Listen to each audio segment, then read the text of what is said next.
Eu quero convidar você para abrir a Bíblia comigo, Mateus capítulo 5. Mateus capítulo 5. Nós leremos o versículo 8. Mateus 5, 8.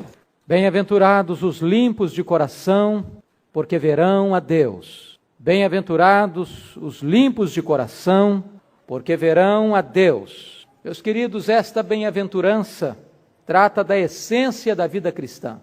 Na verdade, ver a Deus é o grande propósito da vida.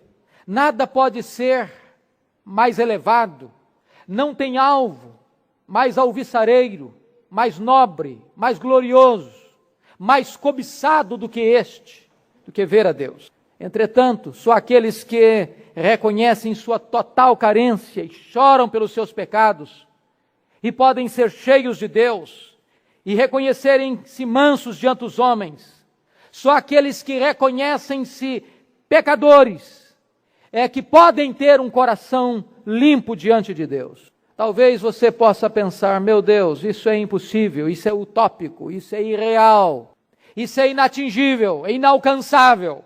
Mas a Bíblia diz, bem-aventurados os limpos de coração, porque eles verão a Deus. Como entender este verso? Como tirar aqui as lições? E eu quero propor para nós olharmos os 3 pontos básicos desse texto. Primeiro, o entendimento da palavra coração. Depois, o entendimento do que é ser limpo. E depois, a promessa, verão a Deus. Onde é que a pureza deve ser cultivada? Diz o Senhor, é no coração. E vamos entender então, em primeiro lugar, o que a Bíblia diz por coração. A literatura quase que universal, quando fala de coração, via de regra, está centrada, focada, fulcrada nas emoções. Quando se fala em coração, está se pensando em sentimentos. Mas, na linguagem bíblica, a palavra coração inclui mente, razão, emoção e também vontade. Quando a Bíblia fala de coração, ela está falando da totalidade da vida humana. Quando Jesus diz bem-aventurados os puros de coração, Ele está querendo dizer que a pureza deve penetrar por todos os corredores da nossa vida, nossos pensamentos, nossas emoções, nossas motivações, nossos desejos e nossa vontade. Por que é que nós deveríamos e devemos ter um coração puro? Primeiro, porque o Senhor Jesus Cristo disse que o nosso maior problema é o coração. O nosso maior inimigo não está do lado de fora, está do lado de dentro. O nosso maior problema não são os outros, somos nós mesmos. O nosso maior inimigo é o nosso coração. O profeta Jeremias diz que o coração é desesperadamente corrupto e enganoso. Ele nos trai, ele nos engana, ele nos seduz. E o Senhor Jesus Cristo disse que é do coração que procedem os maus desígnios, homicídios, adultérios, prostituição, furtos, falsos testemunhos e blasfêmias. De tal maneira que é um equívoco pensar que o seu grande problema é o ambiente onde que você vive. Na verdade, o ambiente pode nos afetar, pode ser um laço, pode nos fazer pegar um atalho ou um caminho tortuoso. Mas, na verdade, nós não somos maus por causa do ambiente. O ambiente é mau porque o nosso coração é mau. Nós é que fazemos do ambiente um lugar ruim porque o nosso coração é enganoso e corrupto. Adão caiu no paraíso, num ambiente perfeito, absolutamente perfeito. E ele caiu, porque o problema não estava fora dele, estava dentro dele, porque ele abrigou no seu coração o desejo de estar numa posição acima daquela que Deus o havia colocado. De tal maneira que os pensadores, John Locke, Augusto Comte e Jean-Jacques Rousseau, equivocaram-se redondamente quando pensaram sobre o homem. Quando defenderam a tese de que o homem é uma tábula rasa, é uma folha em branco, que o homem é apenas o produto do meio, isso está absolutamente equivocado. Estava equivocado Augusto Comte, pai do positivismo, quando disse que o problema básico do homem é a educação. Eduque o homem e teremos um homem bom. Estava errado Jean-Jacques Rousseau quando afirmou que o homem é essencialmente bom. A Bíblia diz que nós não somos bons, que o nosso coração é enganoso, que o nosso problema está dentro de nós. E muitas vezes, sabe como é que nós tratamos o nosso pecado? Da mesma maneira que Joquebede tratou o seu filho Moisés quando nasceu. Primeira coisa que Joquebede fez quando Moisés nasceu foi escondê-lo. Escondê-lo num cesto betumado, fechado, lacrado. Às vezes nós fazemos o mesmo com o nosso pecado, nós o escondemos. Nós o colocamos num cesto muito bem preparado. A segunda coisa que Joquebede fez foi ficar de longe, vigiando o seu filho. Às vezes nós deixamos o pecado, mas ficamos paquerando o pecado, namorando o pecado, flertando o pecado, olhando o pecado de longe. E a terceira coisa que ela fez foi se esforçar de todas as maneiras para exatamente nutrir o seu filho, para cuidar do seu filho, para amamentar o seu filho. E muitas vezes nós apanhamos o pecado e damos a ele o nosso leite, damos a ele o néctar da nossa vida, damos a ele o nosso melhor tempo, o nosso melhor esforço, as nossas melhores emoções. É por isso que nós precisamos pensar numa pureza que vem do interior. E por que a pureza deve ser prioritariamente do coração, segundo Jesus? Primeiro, queridos irmãos, porque a pureza exterior não agrada a Deus. Não adianta você ter uma pureza externa, cerimonial, ritualística, onde você se cobre com aparatos, com máscaras, com véus, com situações que impressionam os olhares dos homens, mas que diante de Deus, esta pureza, ela não tem nenhum valor. O Senhor Jesus Cristo denunciou os fariseus quando disse o seguinte: vocês são hipócritas porque vocês lavam o exterior do copo, mas dentro do copo há sujeira. Vocês agem como se fossem sepulcros caiados, vocês estão belos por fora, mas há sujeira por dentro. Foi por isso que Jesus Cristo disse que se a nossa justiça não exceder em muito a dos escribas e fariseus, de maneira nenhuma nós entraremos no reino dos céus. Porque Deus não se impressiona com a aparência, Ele vê o coração.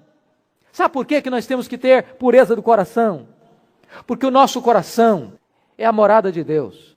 Se o nosso corpo é o templo do Espírito Santo, o nosso coração é o santuário, o santo dos santos, onde Deus habita. Deus habita no coração. A Bíblia diz que Deus habita com abatido e contrito de coração. Paulo diz: e assim habite Cristo nos vossos corações. Eu pergunto a você, o seu coração é um lugar próprio para Cristo morar? Ele se sente bem morando no seu coração? O Senhor Jesus se deleita em morar no seu coração? O seu coração é um santuário preparado para a habitação de Deus? Vejam vocês que o Senhor está querendo nos levar a uma pureza que não é apenas cerimonial, ritualística ou religiosa, mas algo profundo, interno. Vamos ver alguns sinais de um coração puro. Coração puro, ele serve a Deus com integridade. O que é isso? Quando você estiver orando, tendo um coração puro, você está orando. Quando você estiver louvando a Deus, de coração você está louvando a Deus. Sabe por quê? Porque é possível nós nos enganarmos a nós mesmos. É possível nós estarmos orando apenas de lábios, mas o nosso coração estando longe de Deus. É possível nós estarmos cantando e Deus olhando para nós e diz: este povo me honra com seus lábios, mas o seu coração está longe de mim. É possível que o nosso cântico chegue aos olhos de Deus e Deus diga: afasta de mim o estrépito do teu cântico, porque Deus não se impressiona com a beleza da nossa voz, Ele escuta os ecos do nosso coração. Um coração puro, ele evita a aparência do mal. Às vezes, nós podemos ter a seguinte ginástica: por que eu não posso fazer isso? Por que eu não posso fazer aquilo? Por que eu não posso experimentar isso? Por que eu não posso experimentar aquilo? Por que eu não posso usufruir aquilo que o mundo me oferece? E quase que nós começamos a dizer o seguinte: eu gostaria de estar bem com Deus, estar bem com tudo aquilo que o mundo me oferece. Mas se você tem um coração puro, a sua vontade, o seu prazer, o seu deleite é agradar a Deus. Paulo diz: coração puro, afasta-se de toda a aparência do mal. Ele não flerta com o pecado, ele não vive na região do perigo, ele não paquera a tentação, ele foge do perigo como José do Egito fugiu. E por quê? Sabe por que ele foge? Primeiro, ele foge porque ele respeita a santidade de Deus. Se a santidade de Deus não nos levar a buscar santidade, meus irmãos, não é por legalismo que nós vamos conseguir. A segunda razão, nós deveríamos ter um coração puro e fugir da aparência do mal para não escandalizarmos os fracos. E terceiro lugar, nós deveríamos fugir da aparência do mal para nós não sermos pedra de tropeço para os ímpios, para que eles não se escandalizem ao ponto de blasfemarem contra Deus por nossa causa. Daí a essência do cristianismo é o coração. Bem-aventurados os limpos de coração. Mas vamos olhar a segunda palavra. Bem-aventurados os limpos. O que significa isso? Eu quero chamar a sua atenção para um ponto extremamente importante. Quando a Bíblia fala de pureza, a Bíblia fala de 5 tipos de purezas. Primeiro, aquilo que nós chamaríamos de pureza primitiva. A pureza primitiva só Deus possui. Deus é puro, tão puro que Ele não pode contemplar o mal. Deus é santo, eternamente santo. Deus é tão puro como o sol brilha. Porque o sol brilha, é a sua missão brilhar. Deus é santo, sempre santo, santo, santo, santo. Mas existe, em segundo lugar, a pureza criada. Essa pureza criada foi a pureza com que Deus criou os anjos e o homem. Mas ambos pecaram, ambos caíram. A terceira pureza é a pureza final. Esta pureza é aquela que teremos na glorificação. A Bíblia diz que nós veremos a Deus, porque haveremos de ser como Ele é. Teremos um corpo glorificado, semelhante ao corpo da glória do Senhor Jesus. Então nós seremos libertos, não apenas da condenação do pecado, não apenas do poder do pecado, mas nós seremos libertos da presença do pecado. Isso é a glorificação. Mas há uma quarta pureza, é a pureza posicional. A pureza posicional é aquela que nós somos hoje por causa da obra de Cristo por nós. Se você creu no Senhor Jesus, aos olhos de Deus, você está perfeito, você está puro, você está pleno, você está justificado, você está debaixo do sangue do Cordeiro. Mas a última pureza que a Bíblia fala é a pureza prática. É aquela pureza que a Bíblia diz assim: sede santos, porque eu sou santo. É aquela pureza que a Bíblia diz assim: santificai-vos, porque sem santificação ninguém verá o Senhor. É aquela santificação que Deus diz assim: bem-aventurados os puros de coração, porque eles verão a Deus. Esta é a maneira como nós vamos encarar este texto quando está falando de pureza de coração.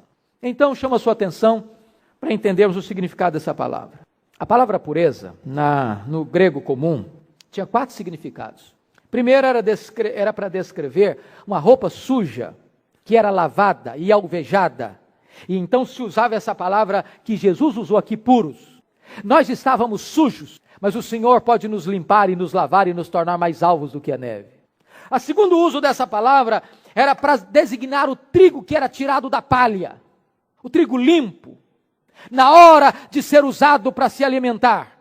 Deus tirou a escória, a palha, e nos mantém como trigo puro. A terceira maneira dessa palavra era usada, era para o vinho ou leite que não tinha adição de água ou outros elementos. O vinho puro, genuíno. Então usava-se a palavra puro. Também era usado para um exército que era purificado dos soldados medrosos e covardes. Finalmente essa palavra era usada para o ouro, que era depurado e onde se tirava a escória e mantinha-se apenas o puro metal. Este era o sentido da palavra no grego clássico ou na literatura universal. Mas qual é o sentido dessa palavra do ponto de vista bíblico? Puro de coração. A palavra puro traz a ideia para nós de um coração não dividido, de um coração íntegro. Eu vou ilustrar. Paulo diz na carta aos Romanos, capítulo 7, o seguinte: porque no tocante ao homem interior, tenho prazer na lei de Deus. Mas vejo nos meus membros outra lei que, guerreando contra a lei da minha carne, me faz prisioneiro da lei do pecado que está nos meus membros. Coração puro é quando você anseia algo e caminha nessa direção. Você não está com duas mentes, com duas almas, com duas atenções divididas, opostas, contraditórias. Isso é ter um coração puro, ter integridade de objetivo. Agora, sabe por que você e eu precisamos ter um coração puro? Primeiro, porque isso é uma ordem de Deus. Sede santos porque eu sou santo, porque esta é a vontade de Deus, a vossa santificação.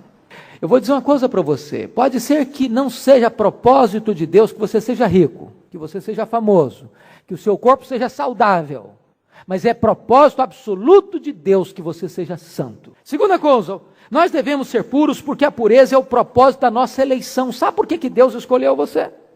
Para você ser santo e irrepreensível perante Deus em amor. Deus escolheu você para isso. Se você não é santo, ainda não existem marcas da eleição divina na sua vida. Sabe por que Deus quer que você seja puro? Porque a pureza é o projeto de Deus na sua redenção. Deus não salvou você no pecado, mas Deus salvou você do pecado. A morte de Cristo não foi apenas para nos livrar da ira de Deus, mas nos livrar também do pecado, do poder do pecado. Mas ainda, por que nós deveríamos ter um coração puro? Sabe por que você e eu deveríamos ter um coração puro? Porque se nós não tivermos, o nosso culto é vão. As nossas orações serão em vão, impuras. Se o nosso coração não for sincero diante de Deus, as nossas ofertas serão impuras. Se o nosso coração não for puro diante de Deus, o nosso louvor será impuro aos olhos de Deus. Toda oferta que fizermos a Deus será impura, porque as obras que nós produzirmos serão obras mortas. Sabe por que nós deveríamos ter um coração puro, meus amados irmãos? Por amor a Deus. Sabe por quê? Porque sem santidade você não vai ver o Senhor. Só os puros de coração verão a Deus. Se você não tiver um coração puro, você não pode contemplar a Deus. Porque a Bíblia diz que Deus é luz e não há nele treva nenhuma. A Bíblia diz que o nosso pecado faz separação entre nós e o nosso Deus.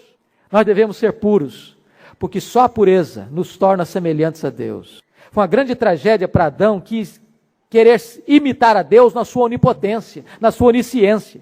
Uma tragédia para ele. Quando Deus diz que nós devemos imitar a Deus, não é na onipotência, não são nos seus atributos incomunicáveis, mas é na sua santidade. Sede santos, porque eu sou santo. Sede vós perfeitos, como perfeito é o vosso Pai Celeste. Se nós não formos santos, Deus vai dizer para nós: apartai-vos de mim, eu nunca vos conheci. Agora você pode me perguntar nesta noite: pastor, mas e como ter um coração puro? A palavra de Deus lhe responde: primeiro, observando a palavra de Deus. Eu não posso entender um crente santo, puro, que não estude a Bíblia. A Bíblia diz assim, Jesus dizendo: Pai, santifica-os na verdade, a tua palavra é a verdade. Meu irmão, se você não lê a Bíblia, se você não estuda a Bíblia, se você não tem sua devocional, se você não toma tempo para ler e meditar na palavra de Deus, como é que você vai querer ter um coração puro? O salmista perguntou: de que maneira poderá o jovem guardar puro o seu caminho? E a resposta de Deus é: observando-o segundo a sua palavra. Queridos juniores, queridas crianças, queridos adolescentes, queridos jovens, vocês querem ter vida pura? Leiam a palavra de Deus, meditem na palavra de Deus, observem a palavra de Deus. A palavra de Deus é considerada na Bíblia como espelho. Como espelho. Você chega diante do espelho, se o seu cabelo estiver desalinhado, ele revela para você. Se a sua roupa estiver desconcertada, o espelho revela isso para você. Quando você lê a Bíblia lê você. Quando você examina a Bíblia examina você. E a palavra de Deus diz que esta palavra não é apenas espelho, ela é água que limpa você, que purifica você, que lava você. Segunda maneira de você ter um coração puro é banhando-se nas lágrimas do arrependimento. O apóstolo Pedro, quando ele negou o Senhor Jesus Cristo, diz a Bíblia que ele desatou a chorar quando o Senhor olhou para ele. Chorou amargamente. Na língua original significou que ele lançava de si como que água podre do seu interior. Como que aquelas lágrimas estivessem lavando também a sua alma e as suas emoções. Quando Maria Madalena curvou os seus pés do Senhor Jesus, lavando os seus pés com os seus cabelos, ela lavava o seu coração e os pés do Senhor Jesus com as suas lágrimas. Lágrimas de arrependimento. Nós precisamos, meus amados irmãos, também buscarmos a purificação através do genuíno e sincero arrependimento. Mas que maneira você pode ser puro? É pelo sangue de Jesus, querido. Talvez você tenha lidado com o drama da sua consciência. Talvez você tenha enfrentado situações que você não consegue se desvencilhar de memórias, de reminiscências, de lembranças, de fatos que marcaram o seu passado. Há pessoas que vivem atormentadas, agrilhoadas, prisioneiras do seu passado, das suas memórias, das suas lembranças, porque o seu pecado tenazmente o assedia, o assola, o acusa. E nesta hora é preciso que você busque a purificação e a libertação no sangue do Senhor Jesus Cristo. Outra coisa, você quer ter um coração puro? Receba a purificação do Espírito Santo de Deus. Eu fico impressionado que a Bíblia usa 3 figuras, dentre tantas, para o Espírito Santo. A primeira delas é a figura do fogo. O fogo purifica. O fogo depura. A segunda imagem é a do vento. O vento também purifica o ar.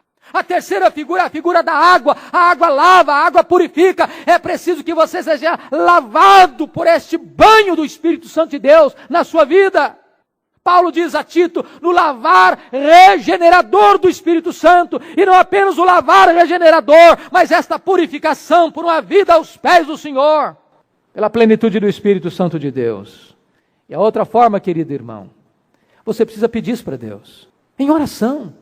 Eu não sei como é que você tem lidado com isso, as tensões, os dilemas, os conflitos. Quantas vezes você se sente impotente, se sente fraco, se sente frustrado, porque você fracassa, porque você cai, porque você naufraga, porque você promete para você mesmo, você diz que vai ser forte, que você vai vencer, para logo depois perceber que está caindo nas mesmas situações. E Davi nos ensina o seguinte, a orar a Deus e dizer, ó Deus, cria em mim um coração puro, cria em mim um coração puro. Peça a Deus isso. Um novo coração, uma nova mente, uma nova postura diante de Deus. Mas, queridos, esse texto nos aponta a última coisa que eu quero ressaltar. Primeiro ele falou do que é coração, do que ele falou depois o que é pureza, e agora ele vai falar para nós qual é a promessa para o puro de coração. Eles verão a Deus. De que maneira? Se você for puro de coração, você vai ver a Deus agora pela fé. Você já notou que algumas pessoas olham para as mesmas coisas que você olha e não vê a Deus? Há pessoas que não veem a Deus na natureza, na criação. Enquanto a Bíblia diz, os céus declaram a glória de Deus e o firmamento anuncia as obras das suas mãos. Você vê a Deus numa flor. Você vê a Deus no sorriso de uma criança. Você vê a Deus na majestade da sua criação. Você vê a Deus num céu estrelado. Você vê a Deus naquilo que Ele criou de majestoso e de sublime. Algumas pessoas olham para a questão da providência, o sol que brilha, a chuva que cai, a semente que brota e que amadurece, que floresce, que frutifica, a providência farta, abundante, gloriosa de Deus. Você vê a Deus na providência, você vê a Deus no seu ato mais excelente de amor, a dádiva do seu Filho Jesus Cristo. Mas não apenas nesta vida nós veremos a Deus. Nós veremos a Deus numa visão beatífica, gloriosa, majestosa, singular, apoteótica, quando nós chegarmos na glória. E esta é a visão mais sublime que esse texto nos promete. E esta visão nos dá consolo na hora da aflição. Jó, quando ele estava quebrado pela doença, afligido profundamente, ele diz, eu sei que o meu Redentor vive, e por fim se levantará sobre a terra, depois revestir esse meu corpo da minha pele, em minha carne eu verei a Deus, vê-lo-ei por mim mesmo. É a visão de Deus, queridos, que nos dá ânimo. Sabe, o céu só é céu porque Deus vai estar lá. O céu só é céu porque nós vamos ver a Deus face a face. Não são as ruas de ouro, não são os muros de jaspe luzente, não são as glórias majestosas do céu que nos encantam, mas é porque nós veremos a Deus face a face. E quais são as excelências desta visão de Deus? Primeiro eu vou te dizer que nossa visão de Deus no céu será uma visão transparente. A Bíblia diz que agora nós vemos como por espelho, obscuramente, mas então nós conheceremos como também somos conhecidos. Agora nós estamos vendo pouco demais. Tem coisas que nós não sabemos ainda. Jesus disse que, olha, há algumas coisas que vocês não sabem, vocês saberão depois.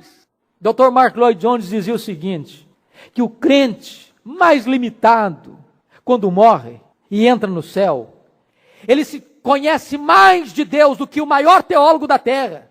O maior teólogo da terra não pode conhecer como um santo de Deus que é levado para o seio de Abraão.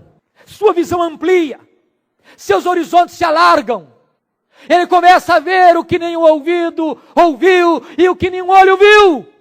Segundo, nossa visão de Deus na glória será uma visão transcendente. Transcendente. Quando João recebeu aquela mensagem, sobe para aqui, e o céu se abriu, e a Bíblia diz que ele viu a Deus no trono. E quando ele vai descrever Deus, ele não tem palavras para descrever Deus. Ele diz, é semelhante a uma pedra de jaspe luzente, a uma pedra de sardônio. É o brilho, é o fulgor, é a glória, é a majestade, é a beleza. Como o Senhor Jesus, transfigurado no monte, o seu rosto brilhando como o sol, as suas vestes brilhando como a luz. É uma visão gloriosa e transcendente. Mas ainda, essa visão que nós vamos ter de Deus, queridos, é uma visão transformadora. Diz a Bíblia, sabemos que quando Ele se manifestar, seremos semelhantes a Ele, porque havemos de vê-lo como Ele é. Nós seremos semelhantes a Ele.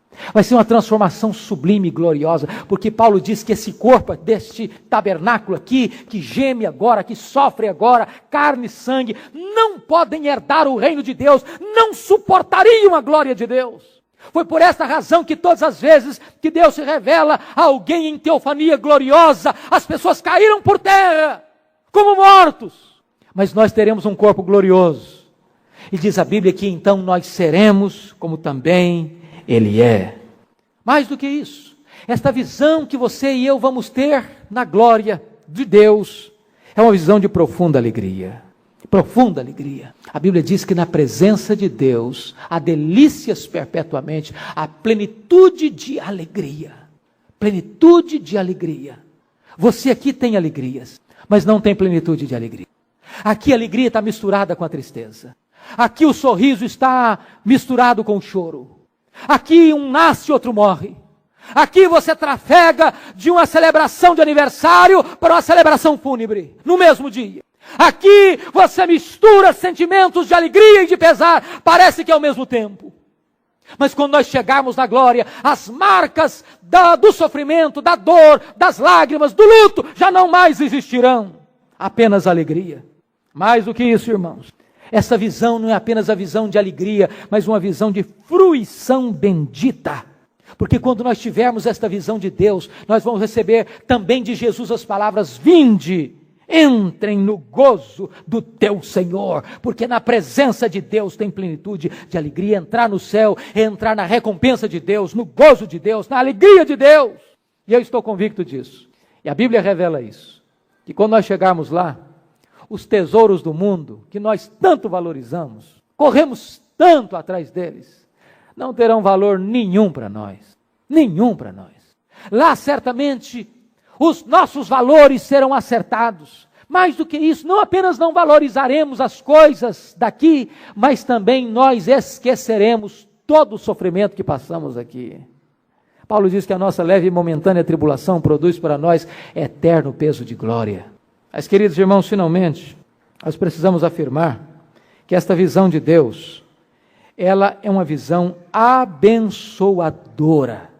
Quando Adão viu o fruto proibido com Eva, ele desejou aquele fruto, mas foi a destruição deles. Quando Acã viu aquela barra de ouro, o coração dele cobiçou a barra de ouro, mas ele morreu por aquilo. Quando Davi viu Batseba, ele se encantou com ela, mas a família dele foi quase destruída por aquela visão.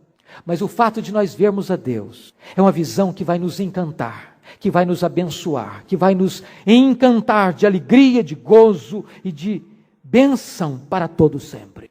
A visão que você tem aqui é uma visão que acaba aqui. Aqui nós nos despedimos daquelas pessoas a quem amamos.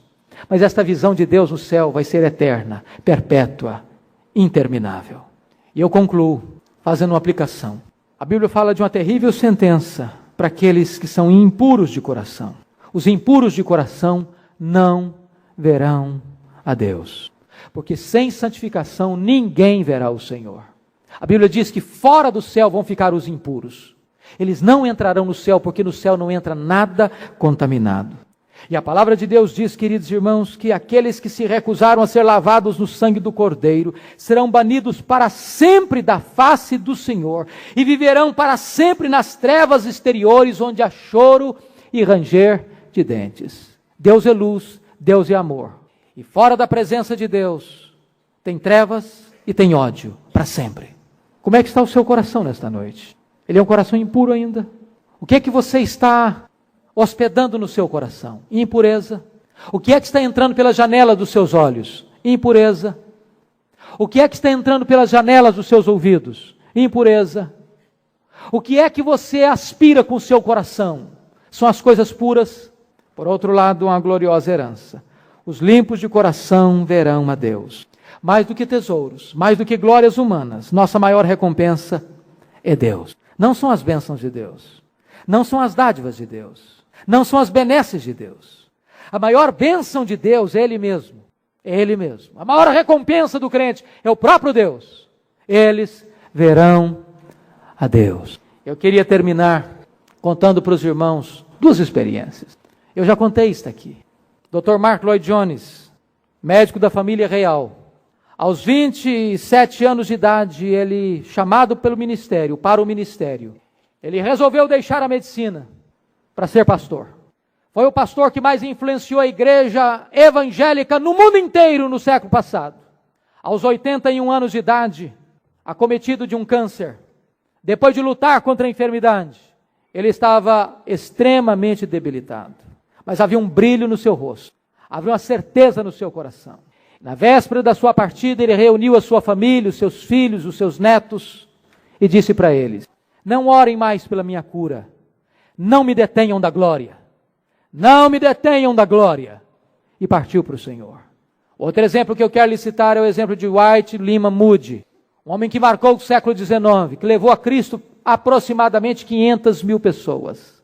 No dia da sua partida ele disse: afasta-se a terra, aproxima-se o céu, eu estou entrando na glória.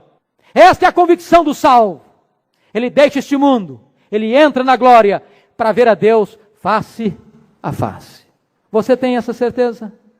Você tem esta convicção? Curva sua fronte, por favor. Eu quero orar por você. Só Deus pode sondar o nosso coração, porque só Ele conhece o nosso coração. Deus não se impressiona com o nosso exterior. Ele vê o coração.